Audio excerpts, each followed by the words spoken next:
قبلہ سید مفتی زین العابدین شاہ صاحب، بہت خوشی ہے کہ ہم دوبارہ مل بیٹھے ہیں اور اس مقصد الہی کے تحت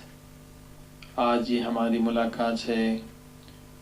کہ ان مسائل پر گفتگو کریں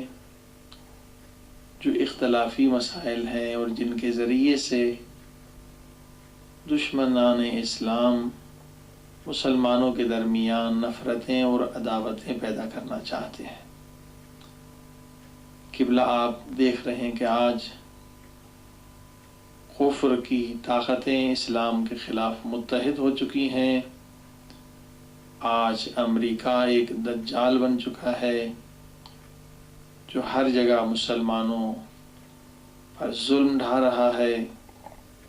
اس صورتحال میں ہم سارے مسلمانوں کا، شیعہ سنی مسلمانوں کا، سب کا فریضہ ہے کہ متحد ہو جائیں اور جو اختلافی مسائل ہیں ہمارے درمیان علمی انداز میں انہیں حل کرنے کی کوشش کریں تاکہ عوام کے درمیان نفرتیں اور عداوتیں ختم ہو جائیں اور انشاءاللہ ہم متحد ہو کر شیطانی طاقتوں کا مقابلہ کریں۔ بسم اللہ الرحمن الرحیم۔ مولانا آپ نے بالکل صحیح بات کہی اور کوئی بھی ذی ہوش اس سے انکار نہیں کر سکتا، خصوصاً درد دل رکھنے والے مسلمان جس طبقے سے بھی ان کا تعلق ہو، اعلیٰ ہو یا ادنا ہو، تمام کے تمام الحمدللہ جیسا کہ آپ نے کہا اتحاد چاہتے ہیں، اتفاق چاہتے ہیں اور باہم ہم آپس میں ایک دوسرے کے ساتھ ایسا میل جول رکھیں کہ جس سے وحدت تشکیل پائے، تو یقیناً ہم بیرونی طاغوتی طاقتوں کا مقابلہ کر سکتے ہیں۔ لیکن مسئلے کی جو ایک مشکل صورت ہے وہ یہ ہے کہ اہل سنت نے ہمیشہ سے اتحاد کی کوشش کی۔ مثلا آپ قدیم علماء یا کتب میں آپ ملاحظہ کریں گے کہ سنی ہمیشہ سے یہ کہتے آئے ہیں کہ ہم ان تمام اکابرین کا احترام کرتے ہیں جن کو شیعہ حضرات اپنا بزرگ، اپنا رہنما اور اپنے ائمہ تسلیم کرتے ہیں۔ مثلا میں آپ کی خدمت میں بطور مثال عرض کروں کہ حضرت علی کرم اللہ تعالی وجہ الکریم، حضرت علی کے متعلق کوئی شخص جو یہ عقیدہ رکھتا ہو کہ خلافت راشدہ کے چاروں خلیفہ ہیں، چوتھے خلیفہ ہونے کے ناطے احترام کرتے ہیں، عقیدت رکھتے ہیں، خصوصاً ہمارے اسلاف و بزرگان دین صوفیاء کرام کہ تمام شجرات روحانیہ عرفانیہ حضرت علی کرم اللہ تعالیٰ وجہ پر جا کر مکمل ہوتے ہیں اور وہاں سے رسول اللہ صلی اللہ علیہ وسلم تک پہنچتے ہیں۔ تو ہم میں سے کوئی شخص ایسا نہیں ہے کہ جو خارجیوں کی طرح یا ناصبیوں کی طرح، خوارج کی طرح نعوذ باللہ کسی قسم کا کوئی کلمہ زبان سے کہنا تو درکنار بات ہے، کوئی سنی مسلمان با ایمان نہیں رہ سکتا جب تک کہ حضرت علی کرم اللہ تعالی وجہ الکریم سے واقعاً محبت نہ رکھے، آپ کی صحابیت پر، آپ کی اہل بیت کا ایک فرد ہونے پر، آپ کا برادر رسول ہونے پر، آپ کا داماد رسول ہونے پر اور تمام خلفائے ثلاثہ یعنی حضرت ابوبکر صدیق، حضرت عمر فاروق، حضرت عثمان غنی، ان تینوں کی خلافت کا دار و مدار حضرت علی کی شخصیت پر، مشیر ہونے کی حیثیت سے اور قاضی ہونے کی حیثیت سے۔ اور آپ نے تو سنا ہوگا کہ ہمارے ہاں جہاں کہیں بھی سنی علماء کرام جمعہ پڑھاتے ہیں تو وہ خطبے میں پڑھتے ہیں وَأَقْضَاهُمْ عَلِي، یعنی تینوں خلفاء کا مقام جو ہے اہل سنت کے نزدیک وہ ثابت ہے، لیکن وہ کہتے ہیں کہ ان سب میں بہترین قضاوت کرنے والے حضرت علی کرم اللہ تعالی الکریم تھے۔ ایک پہلو۔ دوسرا یہ کہ عموماً